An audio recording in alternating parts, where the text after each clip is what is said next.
हरे कृष्णा। आज भाद्रपद मास के कृष्ण पक्ष की हेप संकट चतुर्थी है। इस दिन गणपति बप्पा अपने भक्तों के दुख दूर करके जीवन में सुख शांति और समृद्धि देते हैं। शास्त्रों के अनुसार इस दिन श्रद्धा से संकट चतुर्थी व्रत कथा सुनने से सभी मनोकामनाएं पूरी होती हैं और जीवन से बाधाएं अपने आप दूर हो जाती है।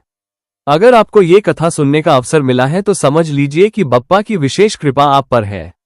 आज का शुभ मुहूर्त तारीख 12 अगस्त मंगलवार, सूर्य उदय सुबह 66, सूर्य अस्त शाम 67, चंद्र उदय रात 9:6 मंगलवार को पड़ने के कारण यह अंगार की चतुर्थी भी है। व्रत की विधि। व्रत करने वाली महिलाएं सुबह से उपवास रखती हैं। पूजन करते समय कथा सुने।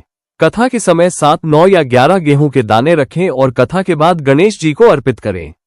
भादो मास की संकट चतुर्थी व्रत कथा। एक बार देवी पार्वती ने गणेश जी से पूछा, भादो कृष्ण चतुर्थी को संकट नाशक क्यों कहते हैं और यह व्रत कैसे किया जाता है?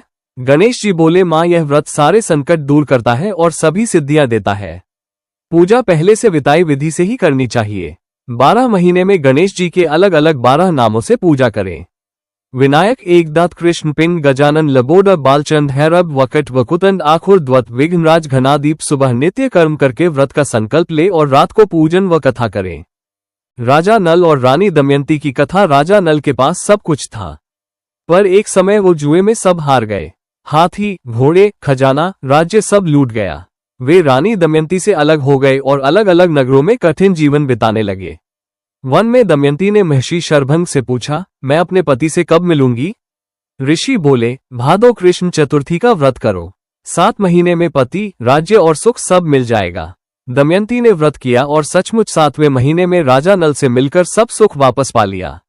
अंगार की चतुर्थी की कथा। मुनि भारद्वाज के पुत्र ने हजारों वर्ष तक गणेश जी की पूजा और मंत्र जाप किया। माघ कृष्ण चतुर्थी को गणेश जी की प्रकट हुए और बोले, तुम्हारा नाम अंगारक होगा और इस दिन का व्रत करने से साल भर की चतुर्थियों का फल मिलेगा। इस व्रत से जीवन में सभी कोई बाधाएं दूर होती हैं।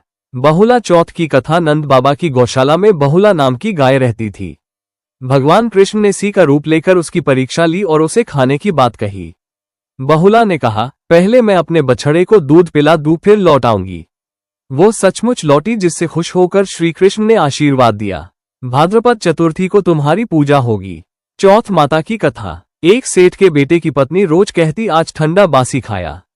पति ने पूछा, क्यों? पत्नी बोली, जब आप खुद कमा कर लाओगे तभी ताजा भोजन कहलाएगा।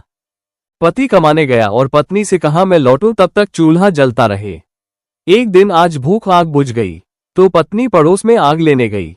वहां पड़ोसन चौथ माता का व्रत कर रही थी। उसने भी व्रत शुरू किया। चौथ माता ने सेठ के बेटे को सपने में घर लौटने को कहा। रास्ते में नाग मिला जिसने डसने की धमकी दी। पति ने वचन दिया, पत्नी से मिलकर लौटूंगा। घर पहुंचने पर पत्नी ने 7 सीढ़ियां सजाए।